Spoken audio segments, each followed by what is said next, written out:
Welcome back!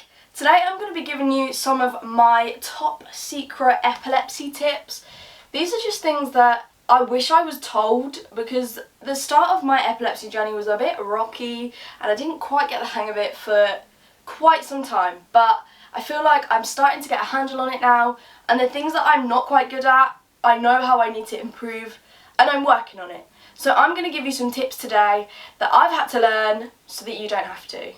Tip number 1 is please update your medical ID, okay? It's this handy little thing on your phone. Paramedics know to look for it. You can tell your friends to look for it. Write all your information on here.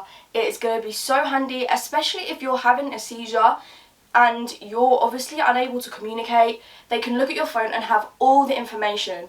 There's a handy little section where you can write extra notes as well. So where I've written that I've got epilepsy, I've written the type of seizures I have, the medication I take, and like how my seizures normally go. So if you're someone who has one seizure and then wakes up and is fine, then that's worth writing down. But as I'm someone who has multiple and doesn't wake up, that is really good to write down because they look at that and know that they need to give you rescue medication. Having the medical ID on your phone updated, it is also really handy because you can write your emergency contacts number on that, which I found super helpful because then they just know that they can call my dad and he'll be there. It also gives peace of mind to you because you know that you could be out in public and if something was to happen, then everything is there. All the information you could possibly want is already there and you filled it out prior to needing it. So I just found that a really big sort of security for me because it makes me feel safer. Tip number 2 is to create a hospital bag. I've done a video on my hospital bag and what I keep in it, so I will link that for you. But creating a hospital bag was so good for me. It meant that if something was to go wrong, I would have everything I needed at the hospital with me. I would have a phone charger, snacks, fluffy socks, makeup wipes. Honestly, it was a godsend. And the worst thing is to be stuck in hospital knowing that there's things you need that you just don't have. So I would honestly recommend to everybody to make a hospital bag, even if you just put basic stuff in it and it's like any bag, just make sure you got some stuff in it. My third tip is to tell the people around you.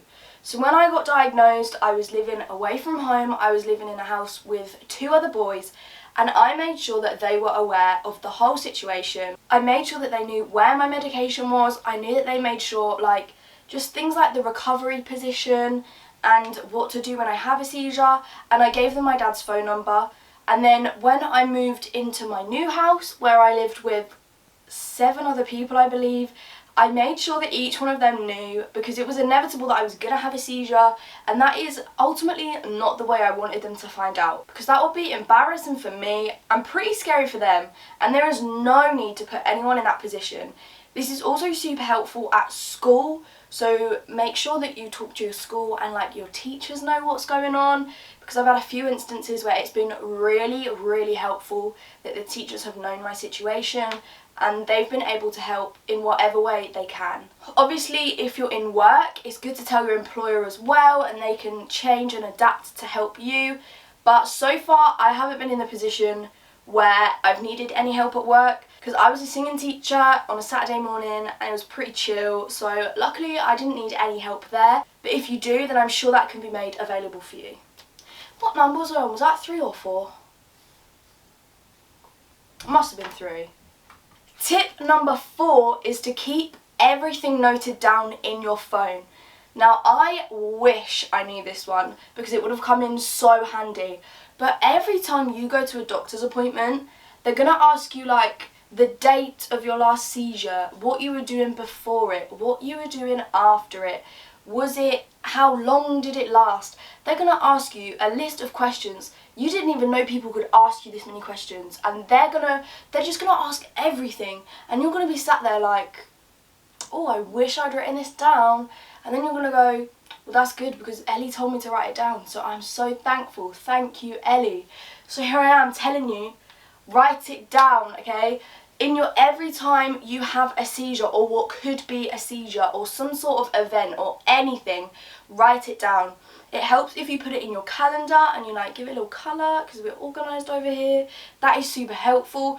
Or you can literally just write it in your notes, put the date, put what happened, come up with your own system. Honestly, whatever works for you, just it's so helpful. It also means that in the appointment you can lead it, because with me, my mum is the organised gal. She's an absolute queen at organisation. She's got one of those like file of facts diaries, and everything goes in that. So when it was the appointments, obviously I was 17 when we were going to these appointments, so I was like wanting to be big and a grown up because I was about to be 18, but then these questions would come up and I wouldn't have the answers, and I'd have to turn and be like, oh mum, what do you think? And my mum would whip out her file of facts and have it all here, and I was like, you could just do that all on your phone. And then I was like, I could just do that all on my phone. So now I have the notes on my phone, and it means that I can take control in all the appointments and feel like the big adult that I am, because somehow I'm an adult. So that is really handy. My final tip, which is tip number 5, is take your medication at the same time every single day. Now, I'm trying not to laugh at myself for giving this advice, because this is a typical example of do as I say, not as I do, because I am categorically awful at taking my medication, okay? It's a fact, I know it, I'm working on it. I'm really lucky my family has supported me in that. Like my mum's always like, Ellie, make sure you take it. My dad's quite funny, he's like, Ellie, just take it. And I'm like, okay. But recently I've found this little thing. It is my pill box. Now I only take, it's got 4 boxes. It's got morning, noon, evening and bed. So I only use the morning and the bed one because that is the only time I take my medication. But then it's useful to have the other 2 just in case I ever need, or like I can put different medications in it for other things, but as of yet I haven't. But this is super helpful because a lot of the time my mum will be like, have you taken your meds? And I'll be like, I actually cannot remember.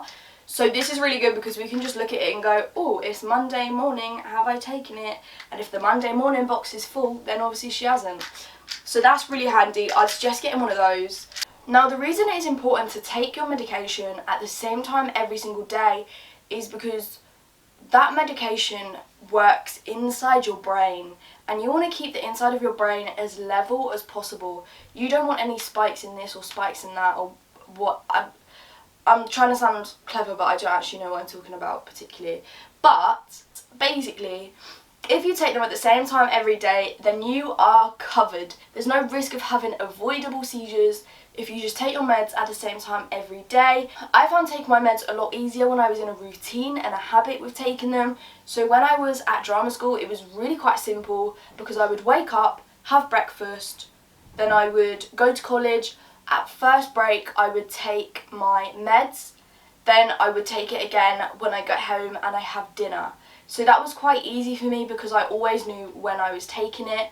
But then obviously now I'm living a free life, it's the summer, it's a bit more, like I don't want to be waking up at like 8 in the morning to take my meds.